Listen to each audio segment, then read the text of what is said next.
Mr. Commissioner, today and tomorrow we have Jeff Grout. He's testified before. If he could please be affirmed. I take it that's the practice when he's reappearing? We just take his oath to be still in effect. Thank you.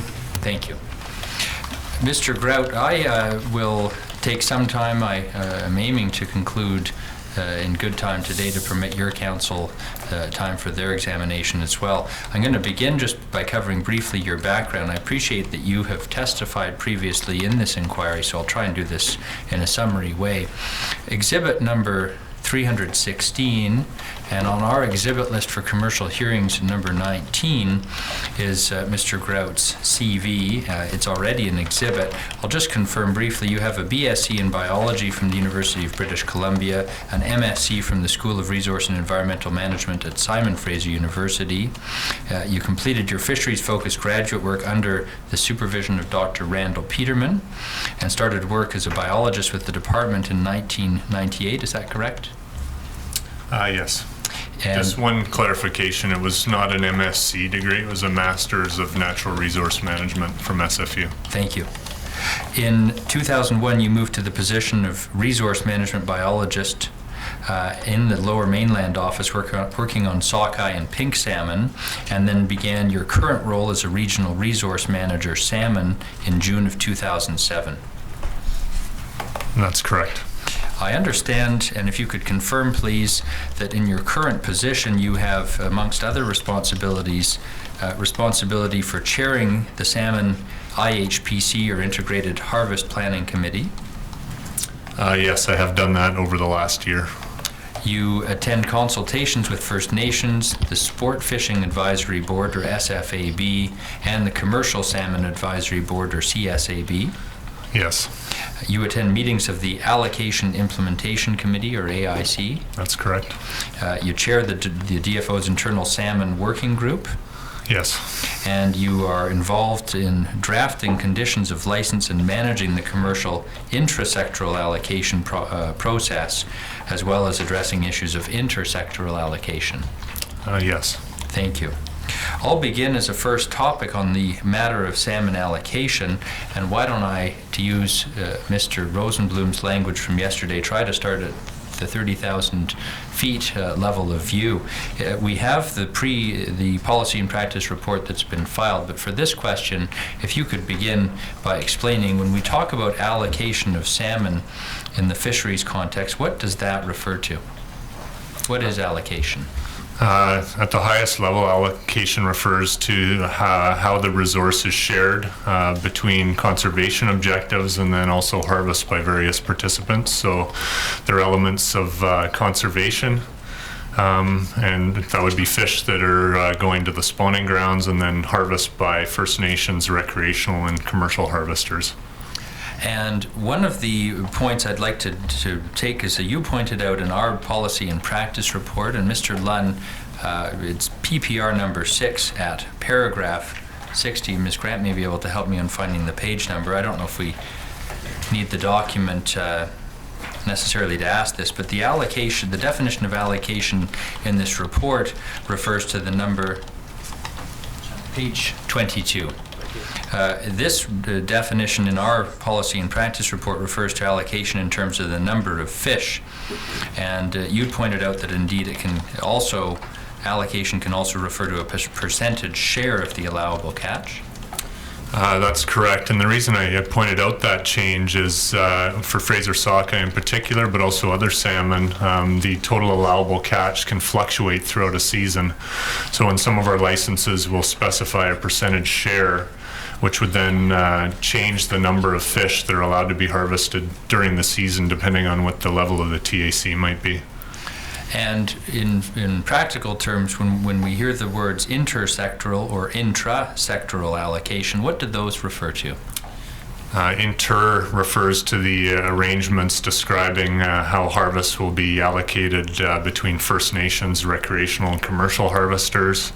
Intrasectoral refers to how harvests might be shared within a sector. So for example, within the commercial sector between the 8 commercial salmon fleets.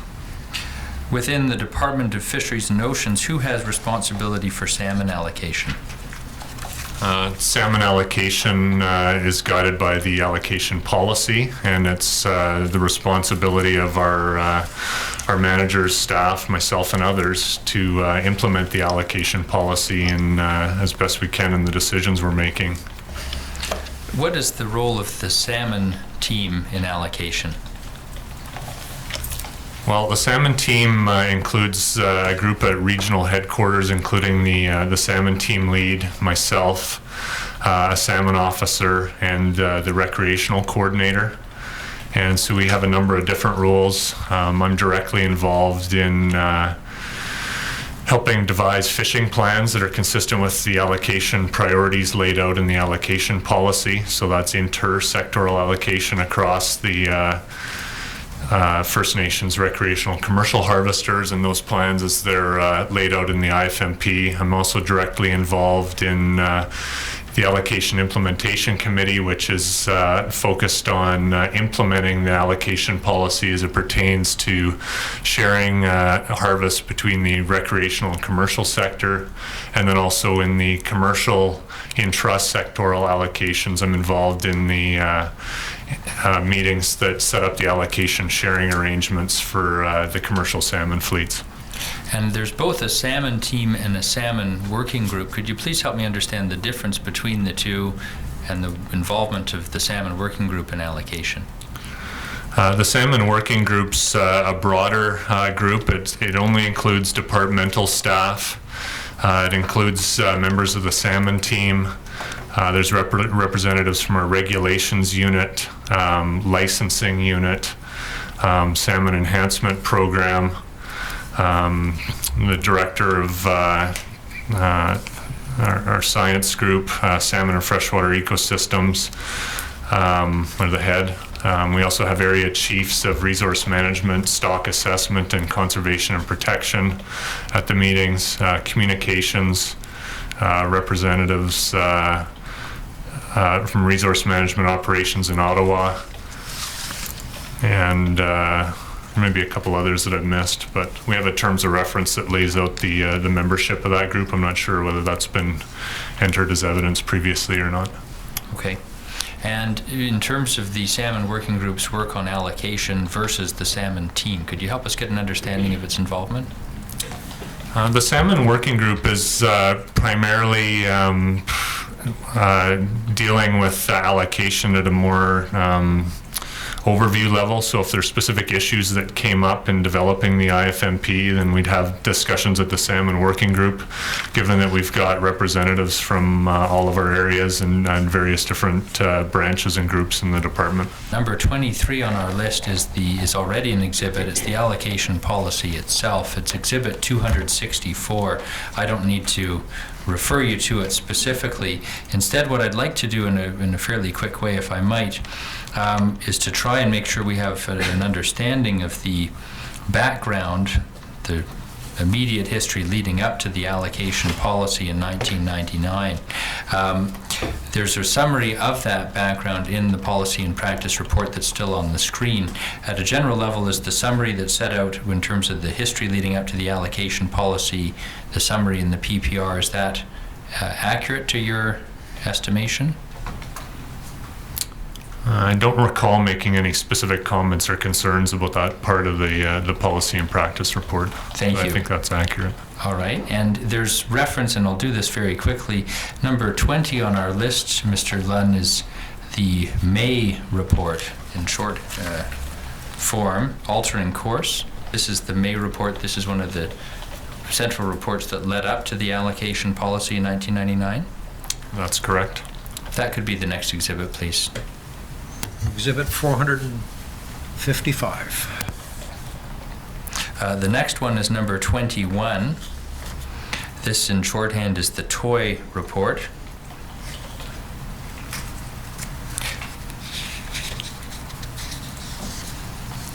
Again, that you recognize that as being Mr. Toy's report?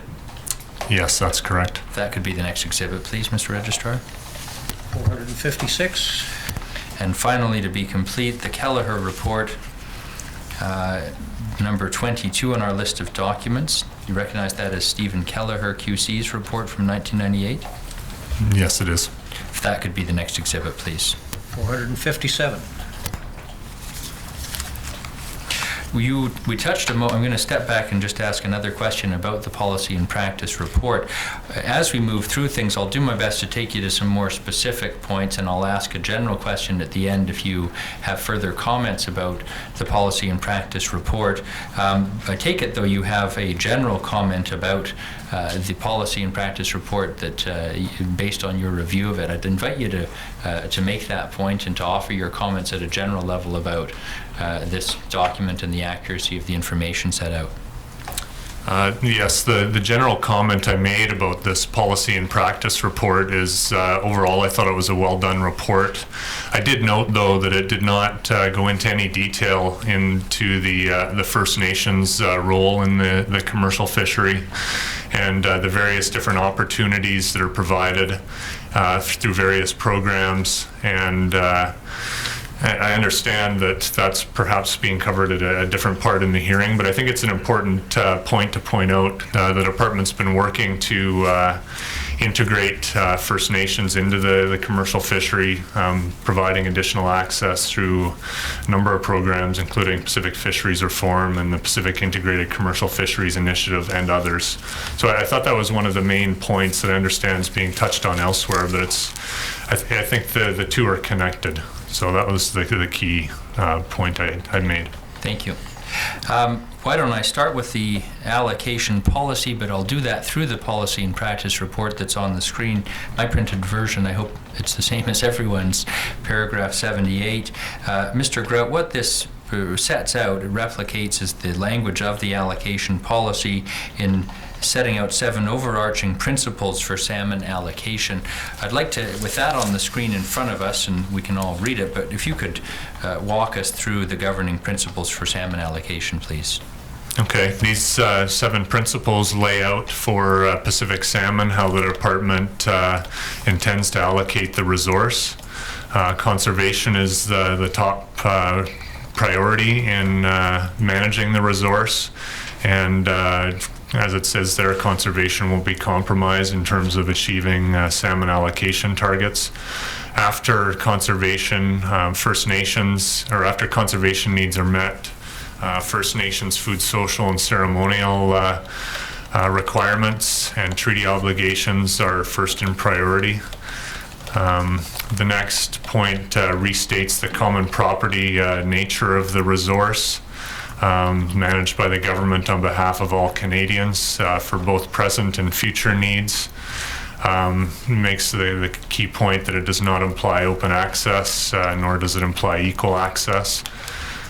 Minister has the discretion in allocating the resource. The next point on recreational allocation recognizes the priority for recreational fisheries after conservation and First Nations needs are met from principles 1 and 2 to provide recreational priority for directed fisheries on Chinook and coho salmon. And then the second piece that relates to Fraser sockeye in particular is predictable and stable opportunities for sockeye, pink, and chum salmon. And the policy lays out in further detail what that entails in terms of specific sharing arrangements. Moving then on to commercial salmon allocation. After conservation, priority access for First Nations. The commercial sector has an allocation of 95% of the combined commercial recreational harvest of sockeye, pink, and chum, recognizing the historical reliance on those species. There can also be commercial harvest of Chinook and coho when abundance permits. And the 6th point is around selective fishing and encouraging the move to selective fishing, setting aside a proportion of the commercial TAC in some of the early years to explore some alternative gears, harvest technologies. And then over time, commercial allocations favoring those that can demonstrate their ability to fish selectively. And then finally in point 7 refers specifically to commercial intra-sectoral allocation among the commercial fleets. And these allocations are established on a coast-wide basis by gear. So by gear, they're referring to seine, gillnet, and troll. And the catch of all the species will be expressed on a sockeye equivalence basis. And this is recognizing the point that each of the 8 commercial salmon fleets are harvesting a different mix of the 5 species of Pacific salmon. And sockeye equivalents are used to essentially create a common currency for valuing how much harvests are across fleets, especially when they're harvesting different species. So for example, how do you compare a gillnet fleet that's harvesting sockeye to one that's a troll fleet, for example, that might be harvesting more Chinook? So that's where sockeye equivalence is used, and I think we're going to get into that in more detail. And then finally, the gear allocations also outlines what you might do when licenses are retired from the commercial salmon fishery, and lays out an example. And let me pick up on the question of intrasectoral allocation work that's done within the different gear types. Could you please describe the process the department uses in doing that on a year-by-year basis? I'm sorry, could you repeat the first part of your question? Let's focus on the question of within the commercial sector. How is allocation done on a given year? For the commercial salmon fleets, the 8 commercial salmon fleets, we use an annual allocation process to establish harvest shares. At the highest level, we're working towards establishing a coast-wide sharing arrangement, and it's to achieve a 40% share to the seine fleets, and we have 2 seine fleets, one in the north and one in the south. In the gillnets, we're trying to achieve a 38% share of the coast-wide harvest, and there's 1 gillnet fleet in the north and 2 in the south. And finally, on the troll side, we have a 22% coast-wide share that we're that's for the 3 troll fleets, 1 in the north and 2 troll fleets in the south. And on those percentages you've just provided, I take it, and I don't have it at my fingertips, but there's been some change in the percentages vis-a-vis what's set out in the allocation policy. What does that reflect? The changes in the shares are a bit different than when the policy was written in 1999, reflecting some additional license buyback activity that had occurred, and a final application of the methodology to adjust the coast-wide license shares. And when you give those percentages, is that referring to all salmon? It's not by species? That's correct. That's across all salmon species, using a sockeye equivalence basis to calculate where we're at relative to those fleet shares. And you've given us some understanding of the sockeye equivalent mode of currency, effectively. If you could put that, if you could help us understand, if you could give any further explanation and also a sense of the relative value of different species and how sockeye equivalents may work. Okay.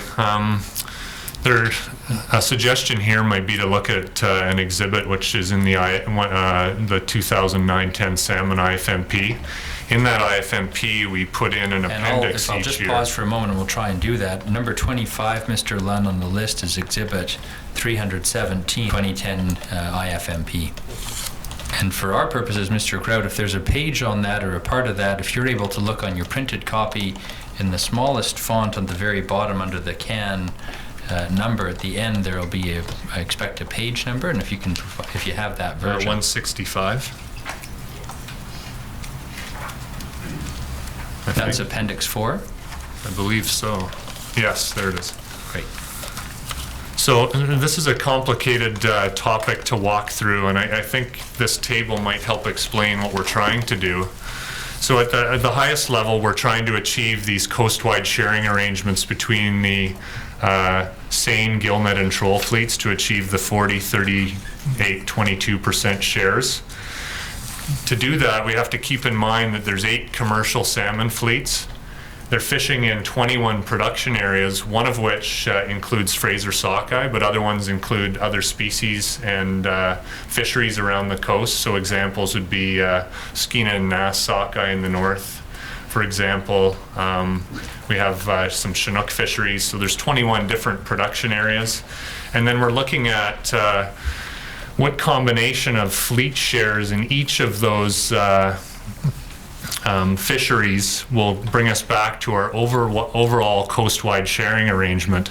In addition to that, we're trying to take into account projected harvests for the coming year and what the value of those different harvests are going to be. So getting back to your question about the different species of salmon, Chinook salmon are typically the most valuable. It ranges from year to year, but they're the largest in terms of overall body weight, and they tend to fetch a higher price per pound. And typically when you convert a Chinook to sockeye equivalents, you'll be in the range of 3 to 5 sockeye are equivalent to 1 Chinook. So the way to think about that is a troll fisherman harvesting 1 Chinook is equivalent to say a gillnetter harvesting 5 sockeye, for example, just using a hypothetical. At the other end of the spectrum, we have pink salmon, which are the smallest and least valuable of the species typically. And the reverse arrangement would hold true there. Typically, you'd have somewhere in the range of 10 pink salmon are equivalent to 1 sockeye salmon. So what the framework is trying to do is take all these variables into account, and when we meet with the Commercial Salmon Advisory Board, what we're trying to do is in Appendix 4, Mr. Lunn, if you go to the next page, there's a matrix here which describes each of the 21. You guys had a laser pointer last time I was here. I know you've been here more than most council when you know about technology. I don't. So in this matrix is an outcome of the allocation process, and I think it might be helpful to start there just to explain where we're trying to get to. In this matrix, we have each of the production areas described, and it's broken out by North Coast and South Coast. So in the North Coast, or this reflects our area licensing for our salmon fleets as well. So in the North Coast, we have the fleets up there, which is the Northern Seine Fleet, Area A, the Northern Gillnet, which is Area C, and then the Northern Troll, which is Area F. So in each of these northern fisheries, and for example, areas 1, 3 to 5, 101 to 105 is primarily Skeena and Nass sockeye. We've got a potential harvest, and then you can see the sharing arrangements for each of the salmon fleets targeting that particular stock. So what we're trying to do is fill out this matrix to give us, as close as we can at the start of the season, a 40, 38, 22 sharing across the fleets. So if we look again at page 167, I can just show you for Fraser River sockeye. You can see in the south we've got 2 sockeye production areas. Area 23 is Somas sockeye. Fraser River sockeye is shown here. So in this year we had a potential harvest of 2 million identified, and then it shows the sharing arrangements across the fleets. You'll note in the south we have 5 fleets targeting on Fraser River sockeye potentially. Includes the Area B Seine fleet. We have 2 gillnet fleets, Area D and Area E, and then 2 troll fleets, Area G and H. So the outcome of the allocation process is to try and populate this matrix. Mm-hmm. And why don't you carry on to tell us how you go about doing that? Okay. In April. Okay, so to maybe walk through that, it might be helpful to have the exhibit with the documents related to that allocation meeting. And I think that should be number 26 on our list of exhibits. Is that what you were referring to? Yes. And if you could please briefly identify what this document is.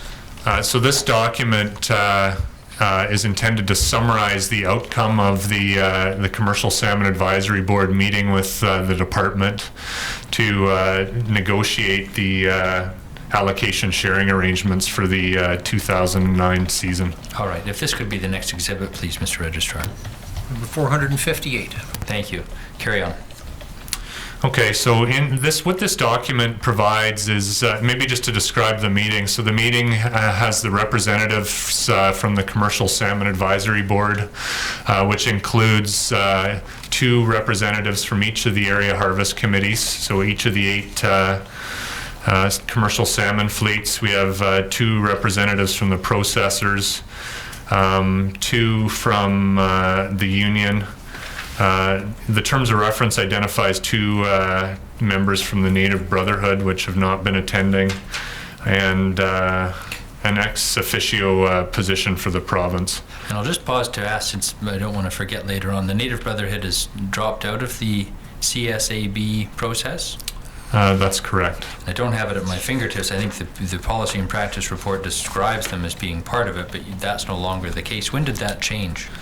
They're part of the terms of reference for the Commercial Salmon Advisory Board. I can't recall or I haven't been able to determine gone back to check what the specific year was that they stopped participating. I can't recall them being at any meetings that I've been at, which started in 2008, 9, and 10, so I haven't seen them at those meetings. Do you have any understanding of why they're not part of the CSAB process? I'm not specifically sure about all the specific reasons they might have had for no longer participating. Okay. Sorry, I interrupted you with that side note, so please carry on. Okay, so those are the participants for the Commercial Salmon Advisory Board. The department also has from the region, myself and the salmon officer usually attend, and then we also have the key fleet managers from each of the areas are usually in attendance at the meeting as well, to provide their experience and expertise as far as these meetings go. So what the document here provides in the text is some of the key issues around the allocation meeting and some of the changes that were made in the allocation charts. What the department has been doing in recent years is coming into the meeting with a filled out coast-wide matrix of shares based on the previous year as a starting point.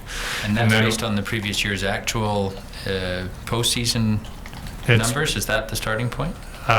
We come in with the matrix filled out similar to what we just looked at in Appendix 4 of the IFMP as a starting point for the percentage shares that each of the fleets had negotiated the year previous.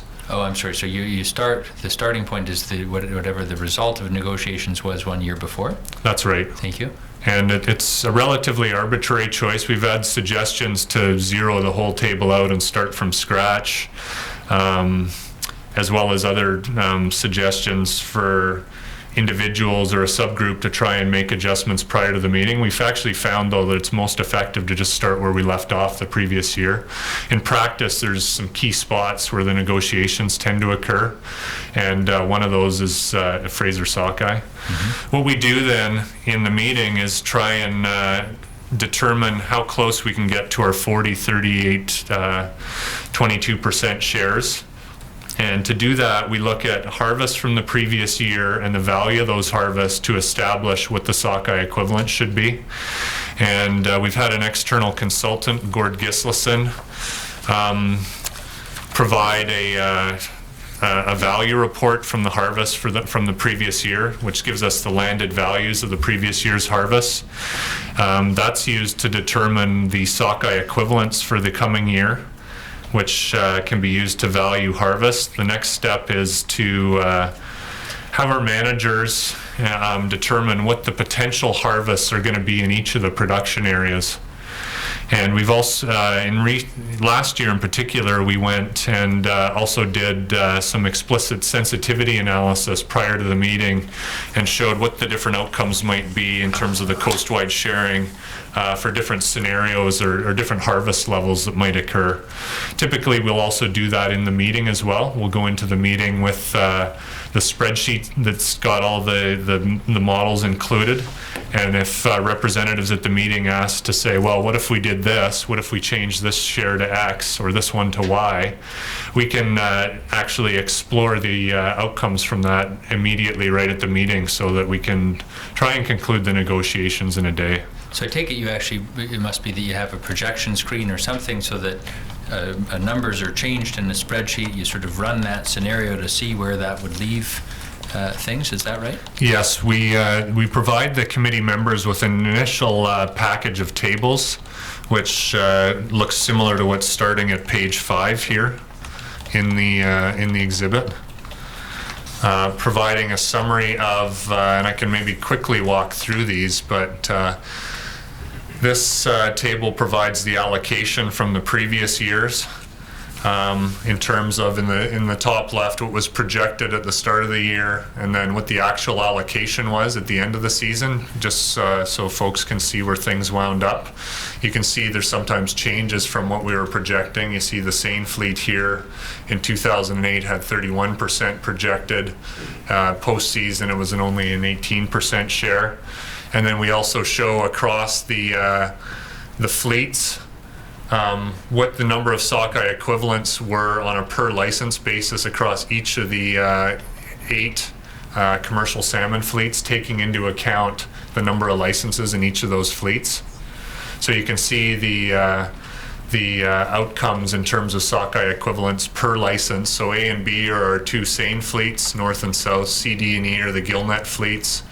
F, G, and H are the troll fleets. And again, because we're not dealing with sockeye per se, but the sockeye equivalent currency, so to speak, does that explain in part why under the G their number is high, but that's a high value using that currency catching Chinook, as that fleet primarily does, I take it, reflects that being higher. Is that right? Right. That's a good point to make. So the troll fleets F and G are primarily harvesting Chinook salmon from the offshore Chinook aggregate. I've got an acronym in my head, AABM fishery, aggregate abundance management. Aggregate abundance-based management areas that are outlined in the Pacific Salmon Treaty. The Chinook, as I pointed out earlier, typically tend to be higher value species, so you can see F and G have higher sockeye equivalents per license relative to that. Area H is different. It primarily fishes in the Johnstone Straits area, and I could show the map if it's useful, but they're primarily deriving their harvest from Fraser River sockeye. They don't have access to Chinook salmon except as a small amount of bycatch. The net fleets, the seine fleets, are primarily fishing on sockeye, pink, and chum, and the gill nets are more sockeye and chum focused in recent years. So you can see in this particular year, D and E in particular have very low sockeye equivalents per license, reflecting low harvests of Fraser sockeye in this year.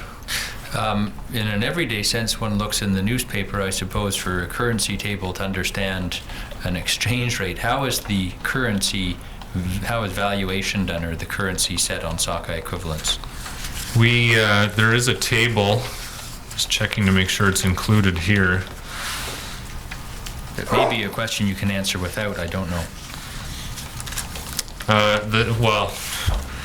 There is an established methodology for setting the currency for sockeye equivalents. The table summarizing those calculations is on page 15. Thank you. So as maybe just quickly to go over this, what we do to determine sockeye equivalents is it's relying on a landed value of the harvest from the previous season. So for the 2009 planning, we're looking at the sockeye equivalents from the 2008 season. It relies on the landed value of the catch and the landed price per kilogram or pound, and the average weights of those species. And then going on to the next page, that is converted on page 16, then it's converted into a sockeye equivalence, looking at the relative value of each species compared to sockeye on a coast-wide basis. Do you have a consultant or someone who does that analysis on an annual basis? We have Gord Gislason has been doing the economic portion of the calculations, providing the landed value and pricing for the various species and gear types. That information is input into the table. The actual calculations of the sockeye equivalents is done by the department. Okay. Is it the case then that one looks backwards for valuation but forwards for the question of the projected harvest for that year? That's right. So you can see on the last page of the table in the bottom left corner in bold, you can see the what's called the weighted sockeye equivalents for each species. So you can see In the north, the sockeye equivalence for Chinook is approaching 9, reflecting the larger bodied Chinook that are typically being harvested in the north. It's about 5 in the south. So 5 sockeye are equivalent to 1 Chinook, or almost 9 sockeye equivalent to 1 Chinook. Conversely, you see for the pink salmon, as I pointed out earlier, values of 0.1 and 0.11 reflecting you need roughly 10 pink salmon to be equivalent to a sockeye. So the outcome of the exercise here is the sockeye equivalents, which are then used to do the forward projections for the coming year. The forward projections take into account the expected or projected catches for the 2009 season. And if you could explain how all of that work makes its way into, I take it, into the IFMP for the year? That's right. So the outcome of the outcome of the meeting is to try and come up with a filled-in matrix of shares for each of the 8 commercial fleets across the 21 production areas, and in recent years have been able to get agreement on those shares at the allocation meeting. That matrix is then put into the second draft of the IFMP for further discussion. And to give us the flavor of the session I take it they're usually done in April, these meetings, is that the question? If you could just give me a bit of an understanding, please. Is it a matter of the different fleets and gear types and areas, for that matter, amongst themselves cooperatively exchanging or trying to come to something that's an agreed upon model? Is it a question of the department making decisions or requiring people to go with a certain set of final numbers? In the last 3 years, we've been able to, we being the department and the CSAB, have negotiated numbers that are in the matrix in the IFMP that are consistent with what we agreed on at the allocation meeting. So we have not had to the department has not made decisions to change those numbers in the IFMP to different numbers than those that were agreed on at the allocation meeting. I think it's important to characterize it as a negotiation that goes on at those meetings. I don't think I would characterize all the fleets as always being happy with the outcome, but it is a negotiated process there. I think we would utilize the same process we use for other elements in the IFMP, where we have differences of view. We can consult on the different options that have been put forward, take into account the feedback, but ultimately the department would be in a position to have to make a decision. And for the IFMP process, it involves putting together briefing material that ultimately goes to the minister for approval with recommendations on the approach. But as I pointed out, we've not done that in the last 3 years anyway. Mr. Lunn, I'd like to go to number 24 on the list, and I'll lead to this extent. I understand that this has a generic title, Commercial Salmon Allocation. I understand Bert Ianson, from whom you assumed your current position, your predecessor, prepared this when he was effectively passing the baton to you. Is that right? Yes. So in June of 2007, I stepped into Mr. Ianson's job, which is my current position. As you can see from the earlier description I was giving of this process, it's quite complicated to work through. And as part of the transition, Mr. Ianson put together this document to explain some of the history of the process, some of the issues, and then a bit of a methodology summary of how somebody new into the position or somebody that hasn't done this before would go about putting together the allocation process. So it's both to flag the issues and some of the origin, and there's also a bit of a recipe book on the calculations in the Appendix 1 that somebody in the department could follow through step by step to put together the allocation tables. If this could be the next exhibit, please. Exhibit 459. And while it's still there, is this an accurate, does this remain an accurate description of the process? It's intended to provide a broad overview of what's done.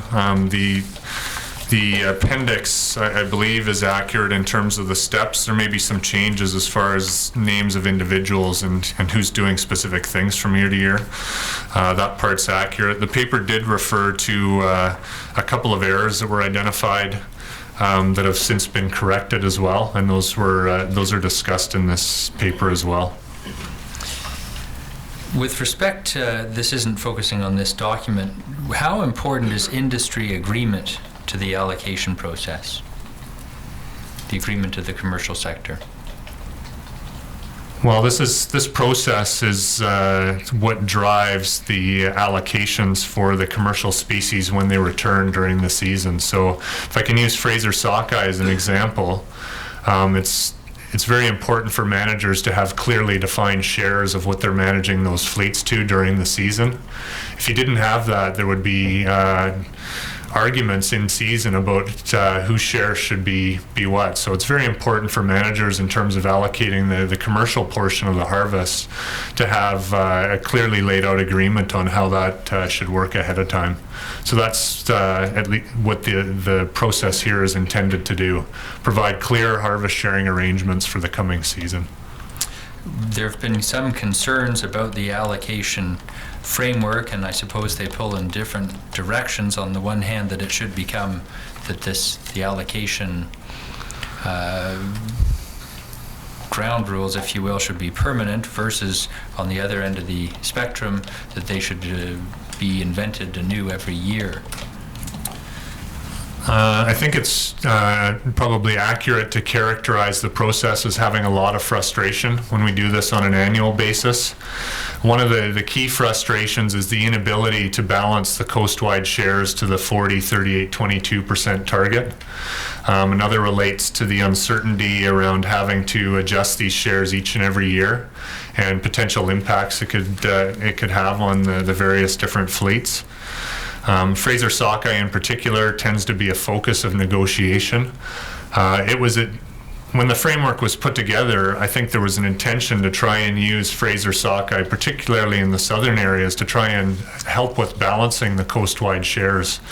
And in recent years, we've had real trouble doing that because we haven't had much of a harvest projected for Fraser sockeye. So there's just not enough fish there to try and balance out the coast-wide sharing on a sockeye equivalence basis.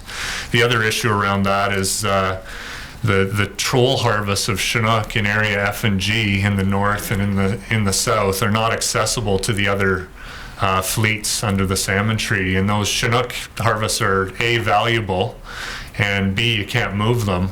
So it's difficult when the troll fleet is over on its 22% share to bring them back down. Mm-hmm. And in each of the last 5 years, we've been unable to balance the troll fleet to less, or to the 22%. I think we came close to the 22-1, but we've been over in those other 5 years. That has led to specific discussions at the meeting around whether the Area H troll fleet, which primarily is relying on Fraser sockeye, but also to a lesser extent on pink and chum for its share, to quite heated discussions in the allocation meetings about how much sockeye share that troll fleet should have, if any. Mm-hmm. So we've had proposals that, well, let's bring the overall coast-wide troll share as close as we can to 22%.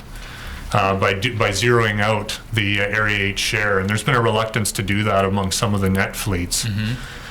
The gill nets have proposed that. The seine fleet has been more reluctant to have a fleet that's zeroed out at the start of the season with no share of any species. So that's been one of the key negotiation points in recent years. And I'm not asking you to comment on other people's thinking, but is the reluctance to zero out a particular fleet simply that it leaves one group, one area out of work tied to the dock? Essentially, that would be the outcome. If you had a matrix where Area H had a 0% share of either sockeye, pink, or chum, it essentially means at the start of the season they would not be fishing for those species because they didn't have a share identified. Given some of the challenges you've just alerted us to, do you have suggestions on changes or improvements to overcome those sorts of difficulties? Well, maybe I can point to a couple things. I mean, the department realizes There's some issues around the framework that we need to go and try and look at. One of the elements of the Pacific recently renegotiated Pacific Salmon Treaty was some funding for a buyback in the troll license areas. One of the implications of that will be potential effects on the allocation among the commercial fleets.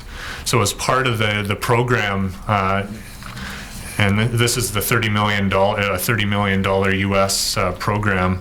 The majority of that, roughly $29 million, is for a troll license directed buyback. There is roughly $1 million identified for modernizing the commercial allocation framework. So that's something we will be looking at in the future. I think Chris Ashton in evidence yesterday made passing reference to some funding towards allocation reform. Is that, I don't know, you can. I wasn't here yesterday, and I didn't hear what he said. But why don't I ask that? That's really a premise to the question. Is there other funding beyond what you've just identified towards modernizing or reforming allocation? No, the only funding I'm aware of is the amount that's identified as part of the Pacific Salmon Treaty mitigation package. Challenges arising from the use of the sockeye equivalence currency. Yes, that's another issue that's been raised as part of the allocation framework.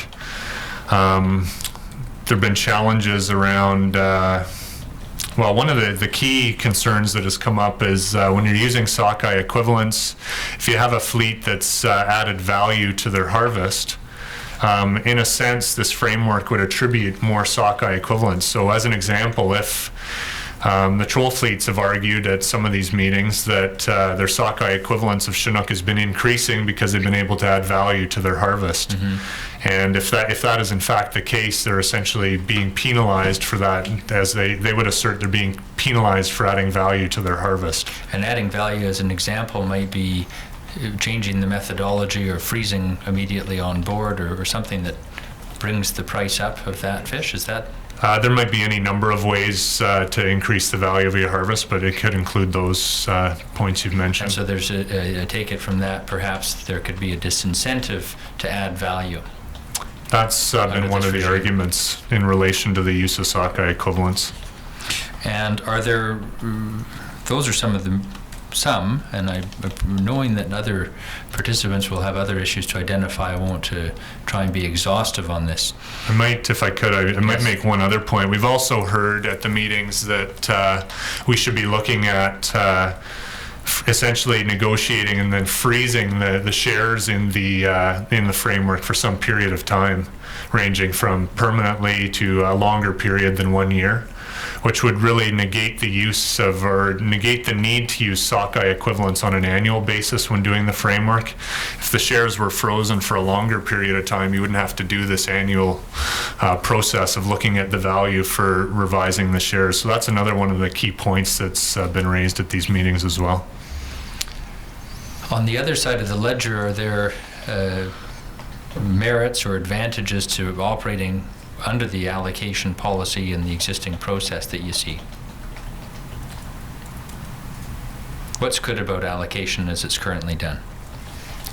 Well, I think, as I mentioned earlier, it's important to have clarity around what the shares are for the various commercial fleets leading into the salmon season.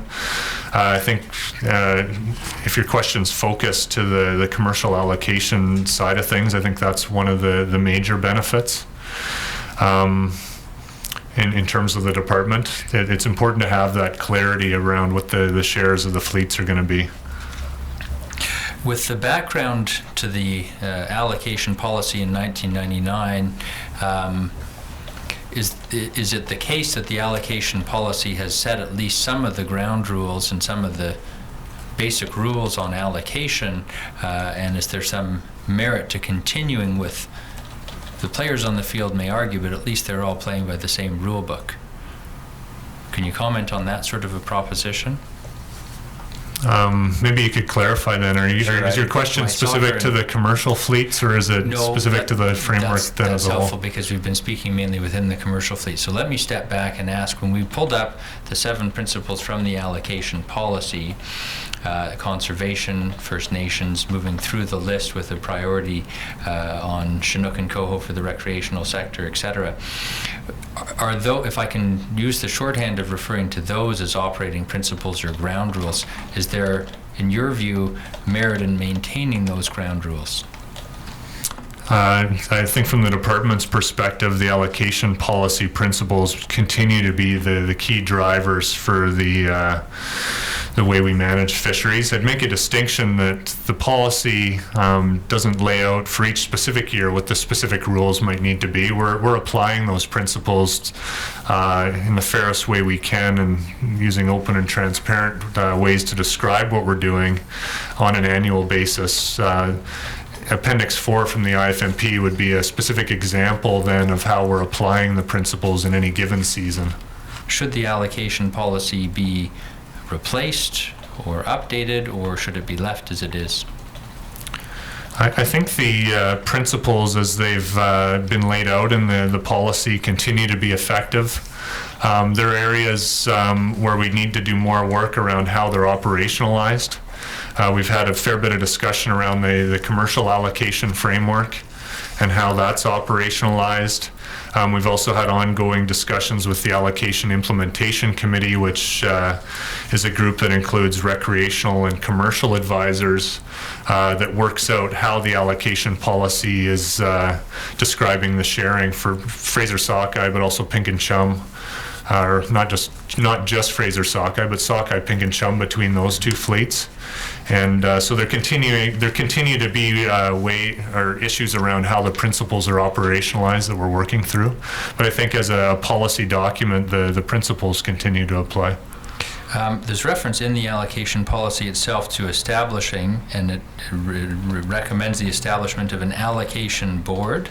I take it that didn't take place, and it hasn't taken place. No, it is not. Do you see merit in that? Do you think it would be useful to have an allocation board?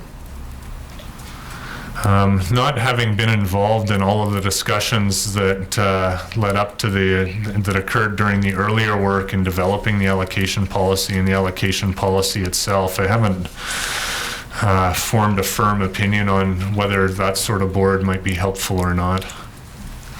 This is a relatively narrow question. On commercial salmon allocation, am I right to say there's no longer any use of a process that was known as catch-up make-up? And I take it that refers to looking backwards on how things played out the year previous. Yeah, catch-up make-up would really get at the issue if on a coast-wide sharing basis your objective was 40, 38, 22, and some or all of the fleets did not achieve their objectives, or either under or over, whether you should look at provisions to try and balance that, taking into account the past in a subsequent year. There have not been those provisions in place in the commercial allocation framework. Do you think that should be considered, or is that unachievable or unrealistic to use a catch-up make-up approach? I don't have a lot of experience with all of the issues around that. I think it would be extremely complicated to try and do it. Looking at a framework where the shares were fixed for a longer period of time might be one of the ways that that could be worked around, but there's all sorts of issues around how you might try and do that in the future, especially given uncertain returns on the various salmon, whether fleets had opportunity to harvest their shares or not, and what drove whether a share was harvested or not. There's all sorts of issues that make calculation of catch-up and make-up a daunting prospect to try and do it.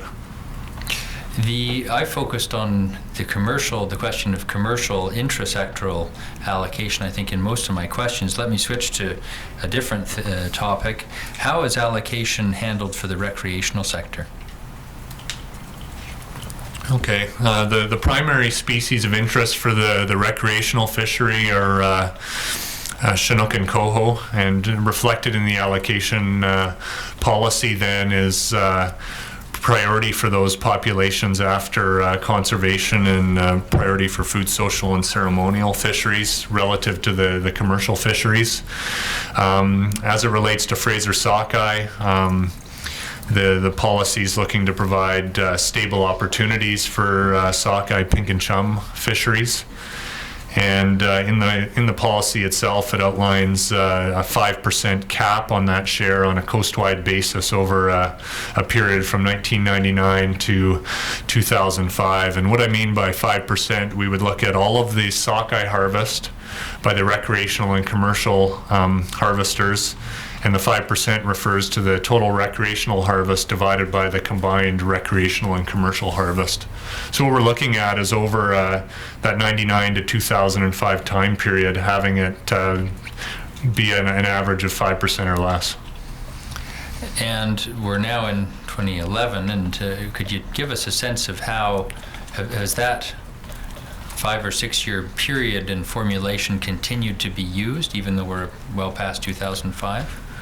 Well, that's one of the areas where the policy didn't give specific direction on how you might calculate that moving forward. And we have recently started meeting again with the Allocation Implementation Committee, and it's largely around imbalances in the sockeye harvest that have triggered those discussions. In some individual years, we've seen especially recently, where there hasn't been a lot of commercial harvest in the net fleets of sockeye, either in the Skeena or Nass or in the Fraser, but we have had some recreational harvest of, for example, Somas sockeye or sockeye in other areas, which has led to the recreational harvest being over on some individual years the 5% amount. So that's been a cause for concern from some of the commercial representatives. We've also been looking at moving forward.